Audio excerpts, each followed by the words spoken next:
سورہ صاد پارہ نمبر 23 آیہ کریمہ نمبر 82، 83 اور 84۔ نحمدہ ونصلی ونسلم علی رسولہ الکریم، اما بعد فاعوذ باللہ من الشیطان الرجیم، بسم اللہ الرحمن الرحیم۔ قال فبعزتک لأغوینہم اجمعین الا عبادک منہم المخلصین۔ قال فالحق والحق اقول، صدق اللہ العظیم۔ قال کہا ابلیس نے، فبعزتک مجھے قسم ہے تیری عزت کی، لأغوینہم میں ضرور بھی ضرور گمراہ کروں گا، اجمعین سب کو، الا سوا عبادک تیرے وہ بندے، منہم جو ان میں سے، المخلصین مخلص ہیں۔ قال اللہ جل سبحانہ و تعالی نے فرمایا، فالحق یہی حق ہے، والحق اقول اور میں حق ہی فرماتا ہوں۔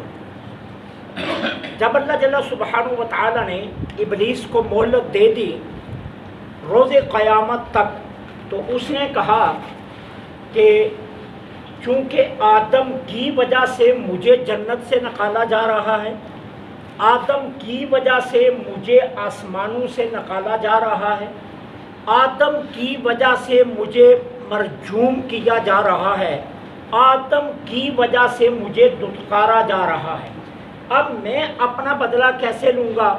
کہا اللہ تیری عزت کی قسم، میں ضرور بھی ضرور سب کو گمراہ کروں گا۔ اب اگر وہ یہاں خاموش ہو جاتا نا تو اس کا قول جھوٹا ہونا تھا، ابلیس کی بات جھوٹی ہو جانی تھی اگر اتنا ہی کہتا کہ میں سارے لوگوں کو گمراہ کروں گا۔ کیوں؟ کہ اللہ کے وہ مخلص بندے، مثلا انبیاء ہیں، اس کے وہ مقربین بندے جن پر ابلیس کا دور نہیں چلتا، تو پھر تو اس کا قول جھوٹا ہو گیا، وہ تو کہتا ہے میں سب کو گمراہ کروں گا۔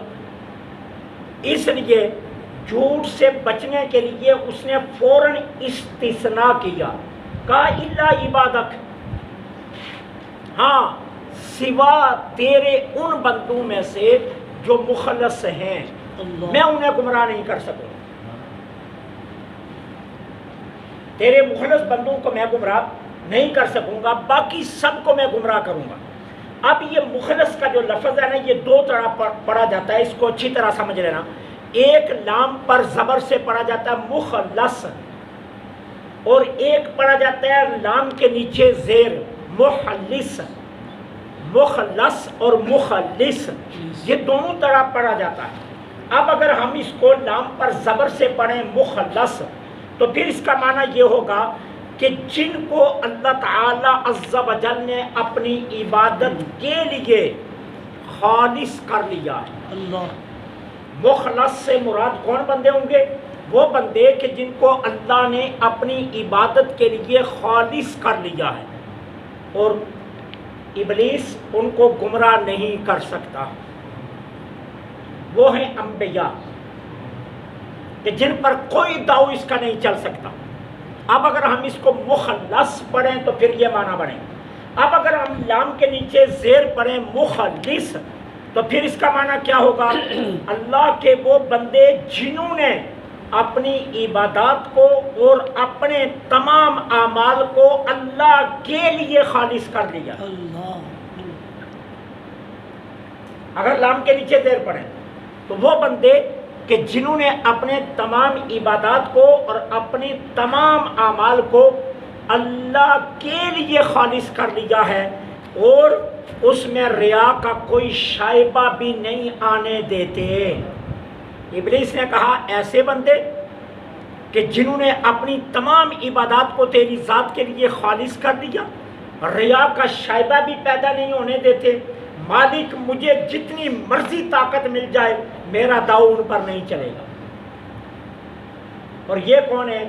یہ اولیاء کاملین، علماء ربانیین، کہ جن پر ابلیس کا داؤ نہیں چلتا۔ مخلص پڑھیں تو انبیاء ہیں، اور مخلص پڑھیں تو پھر اس میں اولیاء کاملین اور علماء ربانیین آ جاتے ہیں کہ جن پر کسی صورت میں بھی ابلیس کا داؤ نہیں چلتا۔ جس طرح سیدی غوث اعظم رضی اللہ تعالی عنہ کے پاس ابلیس بادلوں میں آیا، کیونکہ جب اللہ تعالیٰ جناب موسیٰ علیہ السلام سے کلام کرتے تھے نا کوہ طور پر، تو اللہ تعالیٰ حضرت موسیٰ کو دکھائی نہیں دیتے تھے، سیاہ بادل، سفید بادل، روئی کی طرح، دھلی ہوئی روئی کی طرح سفید بادل آتے، اور ان بادلوں سے آواز آتی اور موسیٰ علیہ السلام سے اللہ کلام فرماتا۔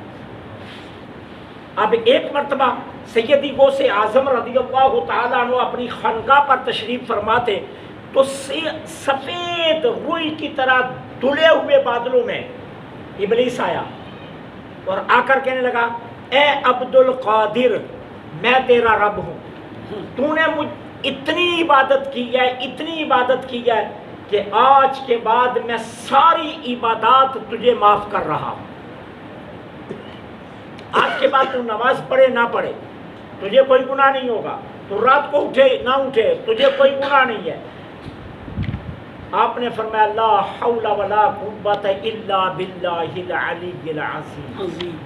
فرمایا اس ظالم تو کیا سمجھتا ہے میں پہچان نہیں سکوں گا؟ جب میرے نانا امام الانبیاء کو نماز معاف نہیں ہوئی تو میں کون ہوتا ہوں؟ اب اس نے دوسرا داؤ کھیلا۔ دوسرا داؤ کیا کھیلا؟ کہتا ہے عبد القادر، آج تجھے تیرے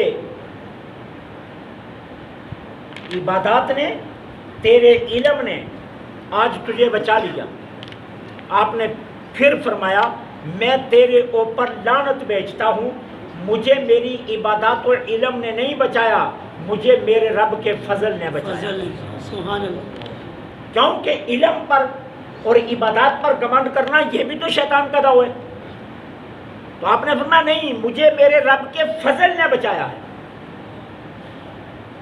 مجھے علم نے نہیں بچایا، رب کے فضل نے بچایا، مجھے عبادات نے نہیں بچایا۔ تو پھر کہنے لگا عبد القادر مجھے قسم ہے میں تیری طرف سے مایوس ہو گیا کہ میرا داؤ تیرے اوپر نہیں چلتا۔ آپ نے پھر فرمایا یہی تو تیرا داؤ ہے، یہ جو تو کہہ رہا ہے نا یہ بھی تیرا داؤ ہے۔ جب تم انبیاء پر داؤ چلانے کی کوشش کرتا رہا تو میں کیسے بچ سکتا ہوں تیرے داؤ سے؟ تو مخلص پڑھے تو یہ اللہ کے ولی اس میں آ جاتے ہیں کہ جنہوں نے اپنی عبادات کو، اپنے اعمال کو اللہ کے لیے خالص کیا اور پھر اس میں ریا کا شائبہ بھی نہیں آنے دیا، ایک لمحے کے لیے بھی ریاکاری نہیں آنے دی، خالص اپنے رب کے لیے کیا جو کچھ کیا۔ جس طرح اماں رابعہ بصریہ رضی اللہ تعالی عنہا کے بارے میں آتا ہے نا کہ ایک دن انہیں دیکھا گیا تو ایک ہاتھ میں پانی لے کر ایک ہاتھ میں آگ لے کر جا رہی تھی۔ تو پوچھا اماں جی کدھر جا رہے ہیں؟ کہا آج فیصلہ کرنے چلی ہوں۔ کہا کس بات کا فیصلہ؟ کہا جو لوگ جنت کے لالچ میں عبادت کرتے ہیں نا، میں آج جنت کو آگ لگانے چلی ہوں، اور جو لوگ جہنم کے ڈر سے عبادت کرتے ہیں نا، میں پانی ڈال کر آج جہنم کو بجھانے چلی ہوں۔ اس کا مطلب کہا عبادت وہ ہے جو خالص اللہ کے لیے، جنت اور جہنم کے لالچ اور ڈر میں جو عبادت کی جائے وہ تو عبادت نہیں ہے۔ اس لیے نماز پڑھی جائے کہ مجھے جنت مل جائے گی، کہا یہ عبادت نہیں ہے، یہ تو ریاکاری ہے، یہ تو شائبہ ہے، ریاکاری کا شائبہ اس میں۔ نماز اس لیے پڑھی جائے میرے رب کی ملاقات کا ذریعہ ہے، رب راضی ہو جائے، اللہ کی خوشنودی مجھے مل جائے۔ کہا اس کام کے لیے آج نکلی ہوں۔ تو اصل وہ ہے عبادت جو خالص اللہ کے لیے کی جائے۔ تو مخلص میں انبیاء آئیں گے اور مخلص میں اولیاء کاملین آئیں گے۔ بعض علماء نے ایک اور بات بھی کہی ہے، وہ کہتے ہیں مخلص کون ہے؟ وہ فرماتے ہیں مخلص وہ ہیں جو دل سے اللہ کو یاد کرتے ہیں. زبان حرکت نہیں کرتی ہے, زبان نہیں چلتی, زبان چپ ہے, لیکن دل سے اللہ اللہ ہو رہا ہے. اور دل سے اللہ اللہ بھی کیسے ہو رہا ہے؟ ایسے ہو رہا ہے کہ فرشتوں کو بھی خبر نہیں ہو رہی ہے کہ وہ لکھ سکیں, اور شیطان کو بھی نہیں پتہ چل رہا تاکہ وہ فساد برپا کر سکے. نہ شیطان کو پتہ چلتا ہے, نہ فرشتوں کو پتہ چلتا ہے. وہ ایسے دل سے اپنے رب کو یاد کرتے ہیں مخلص وہ. اور اس پر بے شمار احادیث گواہ ہیں. آقا کریم علیہ الصلوۃ والسلام محو ذکر تھے, اور ذکر میں طوالت آ گئی, لمبا ہو گیا ذکر. حضور ذکر خفی کر رہے ہیں, دل سے اپنے رب سے کوئی باتیں کر رہے ہیں. تو ام المومنین سیدہ عائشہ صدیقہ سلام اللہ علیہ قریب گئی کہ دیکھوں حضور کے سانس تو چل رہے ہیں, حضور اس طرح ساکت ہیں کہ جیسے کسی کی روح نکل جاتی ہے. تو جا کر ہاتھ رکھا, تو سرکار علیہ الصلوۃ والسلام نے پوچھا من انتا. حضرت عائشہ پریشان ہو گئی, یہ تو عربی قانون کے خلاف ہے, انتی ہونا چاہیے تھا, انتا یہ تو قانون عربی کے خلاف ہے. ڈر گئی, عرض کی انا عائشہ, تو میں عائشہ ہوں. سرکار نے فرمایا منی عائشہ, تو کون عائشہ؟ منی عائشہ, تو کون عائشہ؟ یا رسول اللہ انا زوجک, میں آپ کی بیوی عائشہ. فرمایا من زوجک, میری بیوی کون؟ حضرت عائشہ فرماتی ہیں میں ڈر گئی, میں پیچھے ہٹ گئی کہ کہیں حضور میری اپنی ازواج مطہرات سے میرا نام ہی نہ کاٹ دیں. اب میں بیٹھ گئی, سرکار فارغ ہوئے تو میں نے عرض کیا اللہ کے رسول آج تو یہ ہو گیا. میں نے ہاتھ رکھا, آپ نے کہا مننتا, حالانکہ آپ کو مننتی کہنا چاہیے تھا. اور پھر میں نے کہا میں عائشہ ہوں, آپ نے کہا کون عائشہ؟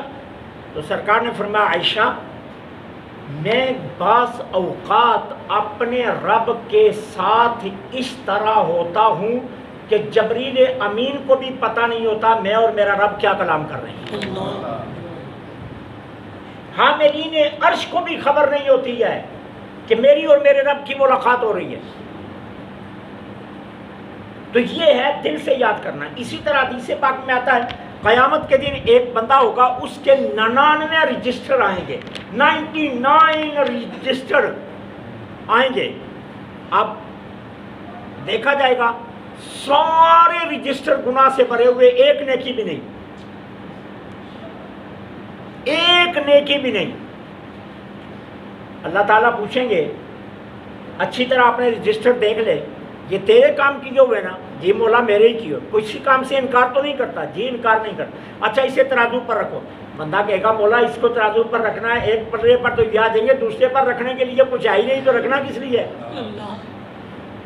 تولا تو تب جائے گا جب دوسرے پلڑے پر بھی کچھ رکھنے کے لیے ہو میرے پاس. دوسرے پلڑے پر تو رکھنے کے لیے کچھ ہے نہیں, تو یہ تولنے کا فائدہ کہاں نہیں؟ انصاف ہے نا, آج عدل ہوگا, تولا تو جائے گا, تولا جائے گا, حکم ہوگا فرشتوں کو اسے لے جاؤ جہنم میں پھینک دو. ٹھیک ہے, فرشتے لے کر چلیں گے, فرشتے لے کر چلیں گے اسے جہنم کی طرف. اب آدم علیہ السلام نکلیں گے, بھاگے ہوئے حضور کے پاس آئیں گے, اے محبوب خدا آپ کے اونٹی کو جہنم لے جایا جا رہا ہے. حدیث کے الفاظ ہیں حضور تیز قدموں سے آئیں گے, اگر فرشتوں کو کہیں گے رک جاؤ, فرشتے کہیں گے اللہ کا حکم ہے, ہم اللہ کے حکم کے پابند ہیں. اللہ فرمائے گا نہیں, جو محبوب کہہ رہا ہے وہی مانو, جو محبوب کہہ رہا ہے وہی مانو. آپ واپس لائے جائے گا, کہا جائے گا اس کے رجسٹر دوبارہ تولو. جی پہلے تول چکے ہیں, کہا نہیں تولو نا, اب رکھا جائے گا. سرکار اپنی جیب مبارک سے ایک چھوٹا سا ٹکڑا نکالیں گے, جتنا وہ بس کا جو ہوتا ہے نا وہ ٹکٹ, ایک ہوتی ہے نا ڈائیو, وہ بڑا ٹکٹ ہوتا ہے, وہ نہیں, چھوٹا, وہ جو پرانے چھوٹے چھوٹے ٹکٹ ہوتے تھے, وہ ایک اتنے چھوٹے ٹکٹ جتنا ایک کاغذ حضور جیب سے نکالیں گے, دوسرے پلڑے میں رکھیں گے, گناہ سارے نیچے اور نیکیاں باہری ہو جائیں گی. بندہ حیران ہو جائے گا یہ کیا ہوا, 99 رجسٹروں کے مقابلے میں چھوٹا سا ٹکٹ اتنا باہری. اچھا جی اسے لے جاؤ جنت میں. وہ حیران ہو جائے گا, اب چلنے لگے گا تو کہے گا فرشتوں کو ایک منٹ ٹھہرو تو صحیح, پوچھے گا آپ کون ہیں؟ سرکار فرمائیں گے میں تیرا نبی. اچھا حضور یہ کیا رکھا ٹکٹ؟ فرمایا یہ تیرا کلمہ ہے، اشہد ان لا الہ الا اللہ واشہد ان محمد عبدہ ورسولہ، جو تو نے پڑھا تھا نا یہ وہ ہے۔ اس کا وزن اتنا ہے کہ یہ 99 رجسٹروں پر بھی بھاری ہے، یہ اتنا بھاری ہے، اس کی قیمت کا پتہ قیامت کے دن چلے گا، میدان محشر میں اس کلمے کی قیمت کا پتہ چلے گا۔ آج تو لوگ اس کے ذکر سے روکتے ہیں نا کہ یہ کم پڑھتے ہو، لیکن یقین جانیے یہ قیامت کے دن جب آپ اس کا وزن دیکھیں گے نا تو آپ کہیں گے کاش ہم ساری عمر کلمہ ہی پڑھتے رہتے، اتنا اس کا وزن ہوگا۔ اب سوال یہ ہے کہ اگر اس نے پڑھا تھا کلمہ تو فرشتوں نے لکھا کیوں نہیں رجسٹروں میں؟ اور اگر لکھا تھا تو اس کا تو وزن ہو چکا ہے، دوبارہ وزن کا مطلب کیا؟ تو یہاں محدثین فرماتے ہیں یہ اس کا وہ کلمہ تھا جو اس نے دل سے پڑھا تھا، دل سے جو پڑھا تھا، اس لیے فرشتوں کو خبر نہیں ہوئی، فرشتوں کو خبر نہیں ہوئی ہے، اور اللہ نے اس کا وہ دل والا کلمہ محفوظ رکھا اور سرکار کو دے دیا، محبوب آپ کا امتی ہے نا، قیامت کے دن آپ ہی نبڑ لینا۔ اس طرح کی اور بھی بے شمار احادیث ہیں کہ مخلص وہ ہیں کہ جو دل سے اللہ کو یاد کرتے ہیں، اور اس طرح یاد کرتے ہیں کہ فرشتوں کو بھی خبر نہیں ہوتی، ابلیس کو بھی خبر نہیں ہوتی کہ وہ کوئی فساد برپا کر سکے، لہذا ابلیس طاقت ہی نہیں رکھتا انہیں بہکانے کی۔ تو فرمایا الا عبادک منہم المخلصین، تیرے وہ بندے جو مخلص ہوں گے وہ میرے داؤ میں نہیں آئیں گے۔ اب اللہ نے کیا فرمایا؟ قال فالحق، اللہ نے کہا سچی بات یہی ہے جو تو نے کہی ہے، سچی بات یہی ہے، میرے مخلص بندے تیرے داؤ میں نہیں آئیں گے، میرے جو مخلص بندے ہیں وہ تیرے داؤ میں نہیں آئیں گے، یہی سچی بات ہے۔ الحق و اقول، اور اللہ نے فرمایا میں رب سچ ہی کہتا ہوں، سچ کے سوا میں اور کچھ نہیں کہتا۔ اللہ سے دعا ہے اللہ حق کہنے کی توفیق عطا فرمائے۔ وما علینا الا البلاغ، والصلاۃ والسلام علیک یا